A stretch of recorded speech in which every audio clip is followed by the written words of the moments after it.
Our veterans need your support.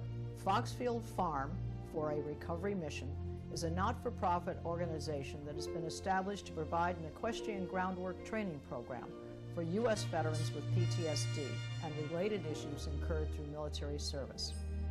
This curriculum will be offered at absolutely no cost to any veteran participating in the program. This foundation will also incorporate the repurposing of rescue horses and locating new, responsible owners. The synergy of the work invested by the veterans to aid the recovery of these horses is equitably therapeutic. Please go to our website to be a supporter, www.foxfieldrecoverymission.org. Thank you.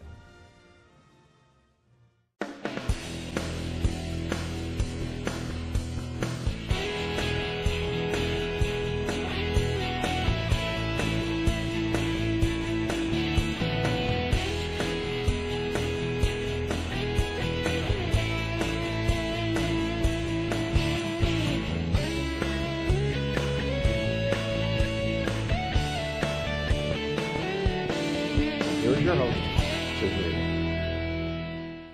Hello, and thank you for joining me today.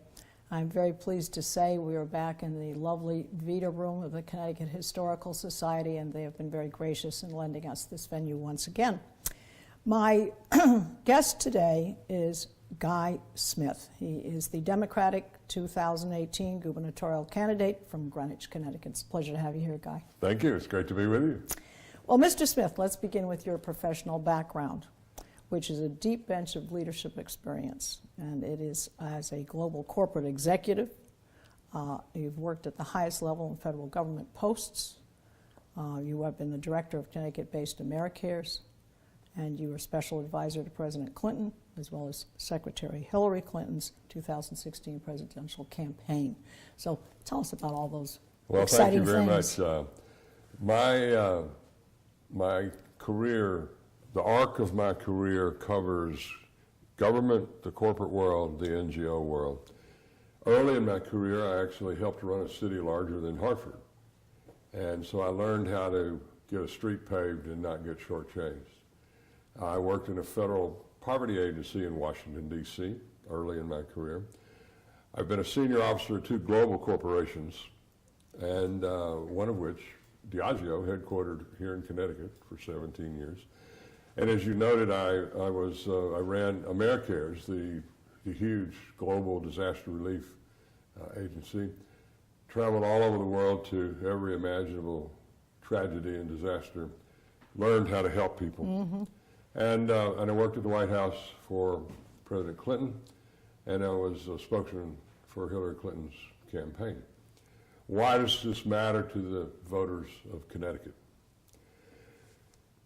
Connecticut is a special moment in its history where it needs something very different.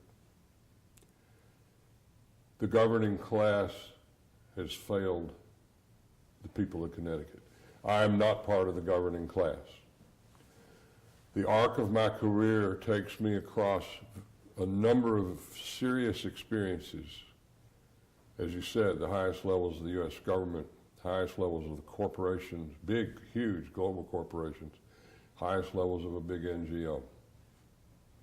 Everything about my career has been bringing people together, bringing big ideas together, solving problems. And emergency situations, and the urgency of, and the importance of In many cases, there's not time. You just have to decide. And you got to decide right or people die. Mm-hmm. Frankly, it's that simple. A little bit of pressure. Connecticut has some big problems, big financial problems. Connecticut has big financial resources. And I think that we need to look at the way we are dealing with our state government differently. We need to reimagine Connecticut. As I said, the governing class, frankly, has not gotten it done. I'm not part of the governing class. I'm going to bring an approach to state government that hasn't been tried before.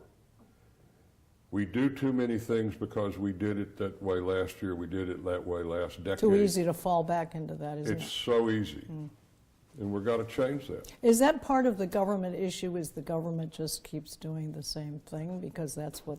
You know, that's what part they're of the used to? issue. Frankly, it's part of the issue with human nature. Change is very scary to people. To me, change is a friend. You have to be smart about it. And let me make this very clear. I'm not going to raise taxes. Let me say that again. I am not going to raise taxes. The people of Connecticut pay enough taxes. We're one of the highest tax states around. That's exactly right. Connecticut, in some cases, is a very wealthy state. In parts of our state, that's not the case. Unions are not the enemy. Teachers are not the enemy. And state workers are not the enemy. You travel around the United States, compare how other states work to Connecticut. Connecticut works. Things operate. They function. Now, does that mean we don't have a problem? We got some real serious problems, and we have to address them in a different way. It is unconscionable that our state legislature and our governor can't talk to each other about something as important as the budget. Why is that, though, Guy? Why does that happen? That supposedly these people are elected to get it done, and then they just don't. I don't know. Is it they're afraid of change? Is that change is part of it. People have become more and more polarized in the way they view things in today's world than maybe they did 10 years ago or even 3 years ago. The national climate is more polarized, and I'm going to talk some more about that. But what we have to do, and frankly, this problem that Hartford has, it doesn't matter whose fault it is, whether it's the legislature's fault or Dan Malloy's fault. Yeah, I think the finger pointing doesn't... Going forward, we just have to change. And so, look, it's easy to sit here on your TV show and say, well, yeah, we got to change. Well, how are you going to do that, Smith? Well, the way you do it is you bring people together that have common interests. And the right people together. They have to be the right people. They have to have the right mindset that they want to help people, to help run our government in a way that is meaningful and helpful to all of the people. People say, I was down in Washington recently, crossing the street to a meeting, and this person says, where do you live? I said, I live in Connecticut. Oh, what a mess. Yeah. That drives me nuts when people say that. Yeah. It's not a mess. Yeah, we have problems, but we're going to address these problems. But you know what? We have the most educated workforce of any state in the United States. Some of the finest colleges here. Best, public and best private. Education system. Does it need to be improved? Yeah, of course it needs to be improved. Does it need to be tweaked? Yes. Some things need some real serious attention. The Department of Transportation. I think we need to tear it down and start over, rebuild it. It's a problem. We're going to be talking about that. We got to deal with the inner cities. There's things that are not happening in the inner cities. They've been neglected for too long. Simple things that are apparently not very simple. Voc Tech schools. We have a very good Voc Tech system around the state, but not in the inner cities. We need more in the inner cities. We need, again, jobs. It's all about jobs, the economy. Easy to say, but frankly, we can do this. Example, we need an infrastructure bank for advanced manufacturing small businesses. There are hundreds of them in Connecticut. Here's the deal. The ex-tool and die company, 20 employees, been around 25 years. They make a very sophisticated part for Sikorsky or Electric Boat. Because they're all interconnected with each other. They're all interconnected. Yep. Okay, so what happens is the owners, 62, 63, 20 employees, been around, it's established business. They need to spend $400,000 for new equipment. But they've been thinking about retirement. Okay, so they go to a bank and the bank says, well, yeah, we'll loan you the $400,000, but it's got to be a personal note.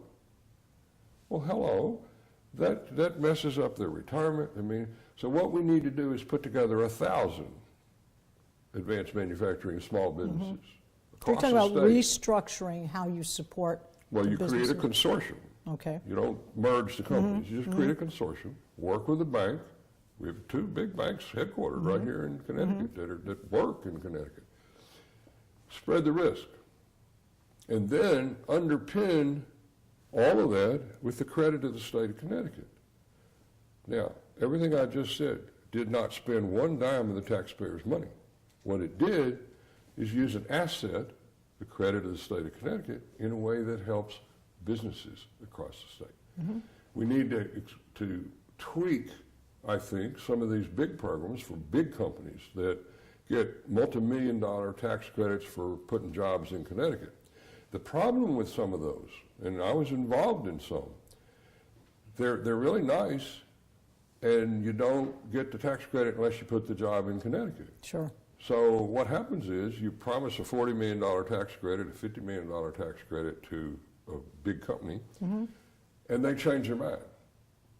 Well, they don't get the tax credit, but Connecticut doesn't get the jobs. Yeah. They go to New York City or Yeah. to It's Peru been a waste or of somewhere. effort. So what we just need to do, maybe we need to give them $60 million in tax credits, but guarantee the trickle down trickles down. Change the rules. You get the $50 or $60 million tax credit, but Connecticut is guaranteed the jobs. Sure. I just wanted to say, you've got the right strategies. What was the catalyst for you to decide to run? What your family supported you, I take it? My family is incredibly supportive, especially Marguerite, my wife of 46 years. And here's what happened. After the election, people came to me. And we're talking the presidential election. Pardon? We're talking the presidential. The presidential Okay. election. People said, oh my, what are we going to do? And I said, well, you need to be involved. Get involved. What are you going to do? One day I looked in the mirror and said, maybe I ought to take my own advice. So here I am. I have a set of experiences that at this moment in the state's history can help solve the problems we have. We're going to do a lot of things to help bring people into the state, young people into the state, right? You know, IBM goes and recruits at Oklahoma State or Ohio University, places like that, and says, come and work for IBM, we're a great company. Connecticut's, now, when I'm doing this, Connecticut's going to go and recruit. Come and live in Connecticut, but it isn't going to stop there. We're not just going to hand out a brochure because we're cute. Yeah, no, that doesn't work. No. We're going to institute a first-time home buyer credit.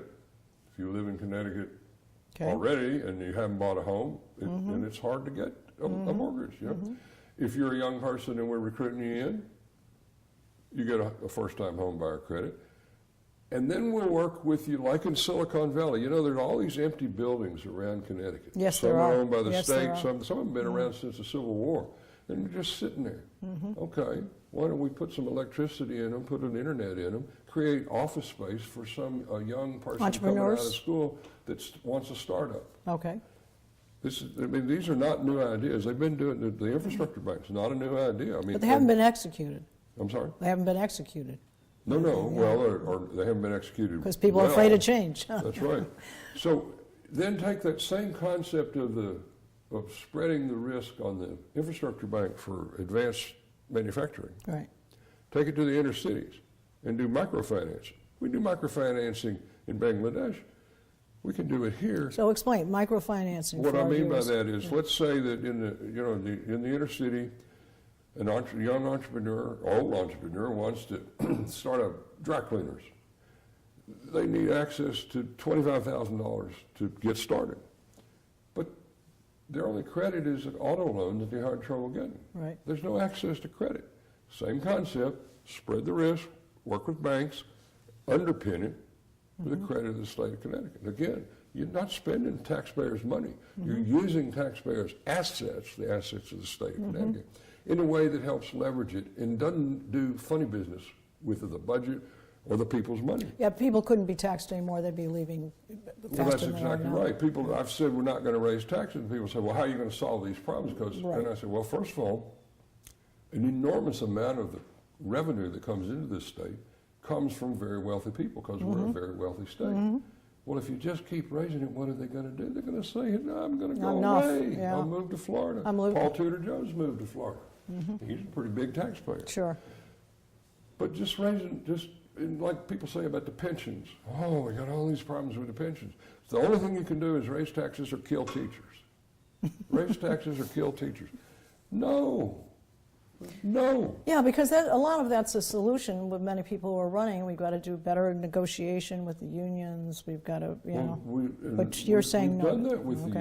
unions. They've backed off there some, I been have to some, admit. And if you yeah. look at the arithmetic, and Yeah. so as the future comes on a lot of the pensions, and we're not out of the woods yet, but the demographics will change and they will improve. Now, a solution to all of these issues is growth, jobs growth. If you got people with a good paying job, they're paying taxes. And we have to create an atmosphere where people will create a job, people will then take a job and stay and pay taxes. This is hard. I'm not suggesting this is not hard. We have to bring better ideas into state government. We have to look for a third way. There's always a third way. Yeah. You mentioned disaster relief. I've been in an airplane the day after the ceasefire of Gulf War I. I've been in an airplane circling over Iran, Iran, Yeah. in a plane from the Great Satan, and they didn't want us to land. And you were Well, then bringing what do you fresh do? water, food, medical Yeah, supplies? medicine, right. Okay, Well, we talked them into letting Yeah. us land okay, in Iran. right, Hello? right. You can do these things, but you have to be able to bring people together. Challenge is the opportunity to rise to the occasion. All of this is hard. Yeah. I do hard for breakfast. I wrote a You're book. proven by I your, wrote a book called "If It's Not Impossible, It's Not Interesting." Well, let me tell you, Connecticut's interesting. because Yeah. There's some serious issues, Yes. and we got to have serious people that look at this in a new way. We got to bring fresh ideas into state government, and we've got to address these kind of things. And we can. All it takes is people of goodwill. Now, it's the right team, and you're used to building teams, Guy. You're used to building teams. You're That's used to right. having very loyal people who do a very good job, and your style has always been that you choose the right person, you leave them alone, you let them do the job. And I've heard you say before, don't give me weather reports. Just, good news, you can tell me a week later. Bad news, tell me right away. right, yeah, the weather reports. And those are leadership You know, statements. So a weather report would be, Yeah. so the viewers know what you're talking about. Yeah. It's like, well, we got a problem with the highways. Yeah. Well, right. Oh, Okay, yeah. I mean, the sun's out too. Yeah, okay? right, But right. the question is, what the hell are you going to do about it? Right, Well, right. we're going to do some things about it. And let me, so that is sort of a broad, and obviously there are many details that go with all of these ideas, some that I've been talking about. There's another component. That's the promote Connecticut, improve, fix, straighten out, bring together part of my campaign. The other part of my campaign is to protect Connecticut. Protect Connecticut from this harm that's being caused by the Trump Republicans in Washington. What specifically Let me is the tell you worst? specifically. Okay. An example, with this tax scam that just got passed by the Trump Republicans in Congress. A teacher in a school that buys a box of crayons for kids in his or her class used to be able to deduct the cost of the crayons on their tax return as a business expense. This way, if I bought a computer in my business, I could Sure. deduct it. Sure. That went away. They took that away. But if Pratt & Whitney wants to shut down its factory and move to Bangladesh, every dime they spend shutting it down and moving, they can deduct. That's the wrong way to do government. It is, and then you ask for specifics. They're taking away insurance from little kids. Why? This is the United States of America. What are we doing? This is wrong. They're taking away affordable housing. They have announced that they're coming after Social Security, Medicare, Medicaid. They've said they're coming after it. They've taken away the They're unlocking the boxes. They've taken away the state and local tax deductions. Now, I think maybe things that we ought to do is what Andrew's looking at over in New York. Change the income tax to a payroll tax. That means that the citizens of Connecticut don't pay any more tax, but they can take advantage on their federal return when it changes to a payroll tax. It's complicated. Again, it's hard, requires the legislature, we've got to work together on this. But let me tell you what else that I'm going to be talking about a lot. I'm going to call on, I am calling on every Trump Republican office holder in the state of Connecticut, whether you're a local tax collector, a selectman, a local mayor. If you're a Republican, you need to renounce this Trump Republican harm that's being caused on the people of our state. And if you refuse to renounce it, it means you are complicit in it and you are causing the harm to the people in our state. Why is there no outcry about this call for putting oil rigs in Long Island Sound off our coast? Yeah, that is outrageous. Mm-hmm. And we're going to be talking about this. We need, and that's the protect part. I'm going to protect Connecticut from this sort of thing. Well, talking about protecting Connecticut, because we've talked about all the strategies and fixing it and so forth, there's also the big picture of the credit risk that we're looking at for Connecticut. There was a May 2017 article that said that we could be losing our A+ rating. That's and right. that incurs more higher interest rates for Connecticut. Yes, maybe. Mm-hmm. Okay. Yes, maybe. Let me talk about that for a minute. The bond ratings are important because it changes the amount of debt we have to service, how much interest we have to pay. But I think that one of the things that we need to look at with some smart financial people is let's look at our bonding capability and our bonding authority. I'm not so sure that that is as sacrosanct as maybe some people think it is. I think we need to look at it. And I'm not suggesting that we just accept a lower bond rating for no reason.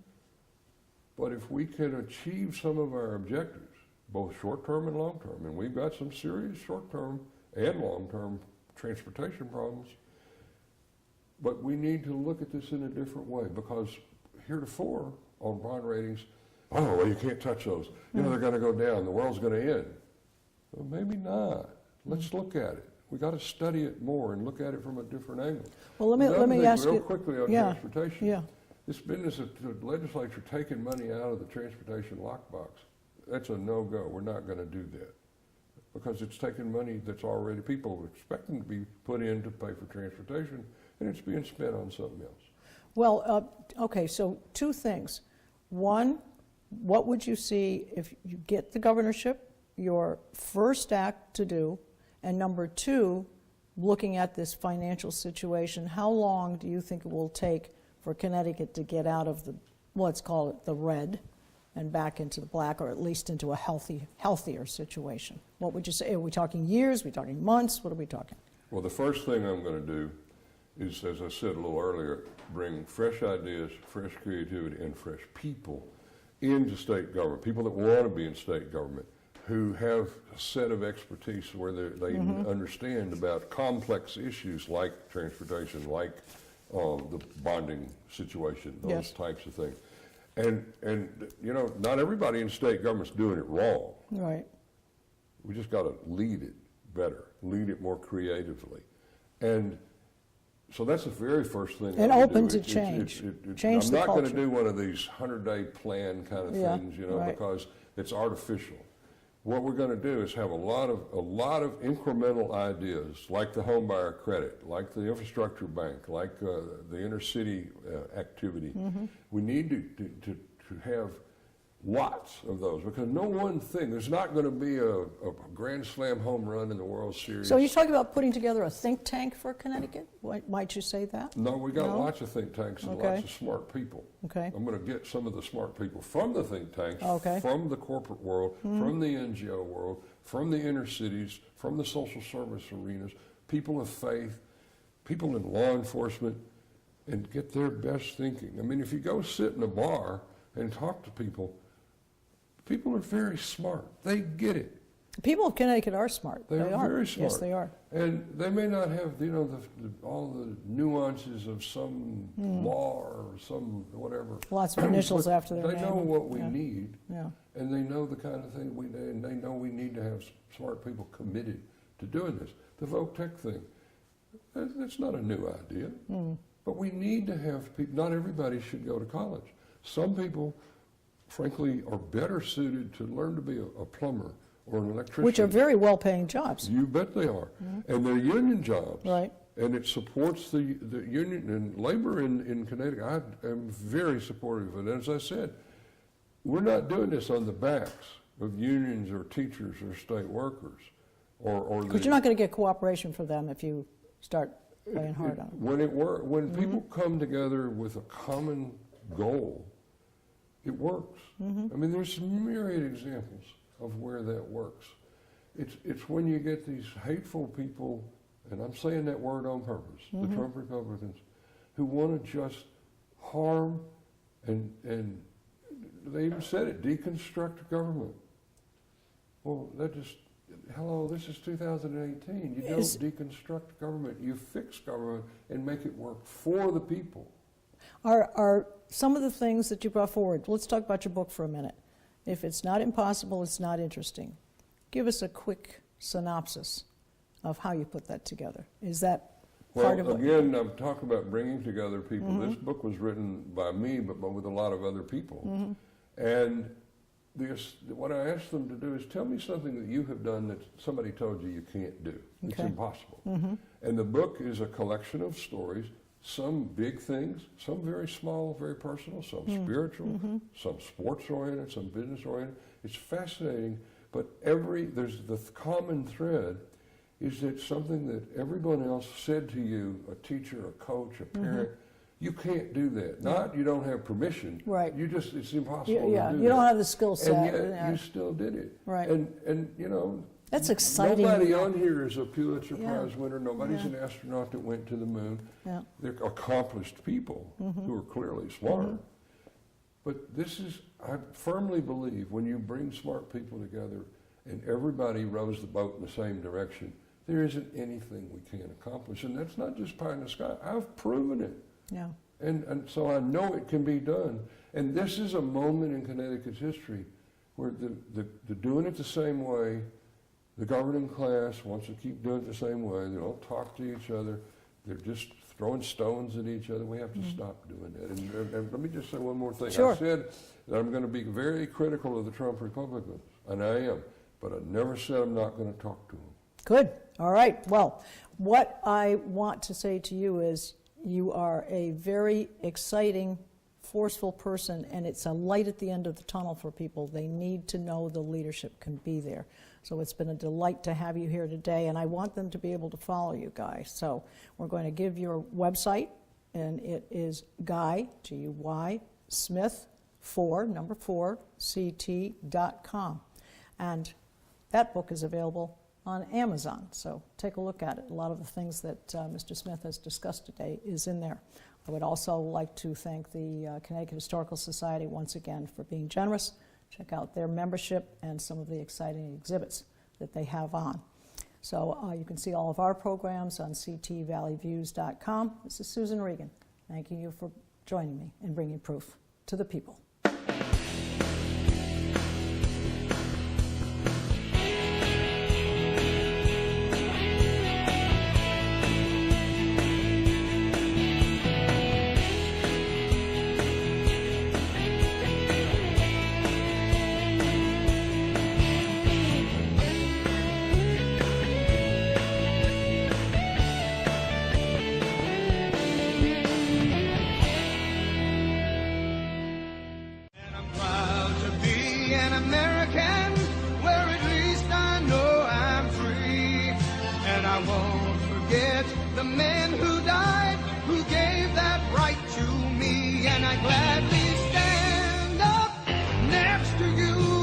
Defend her still today.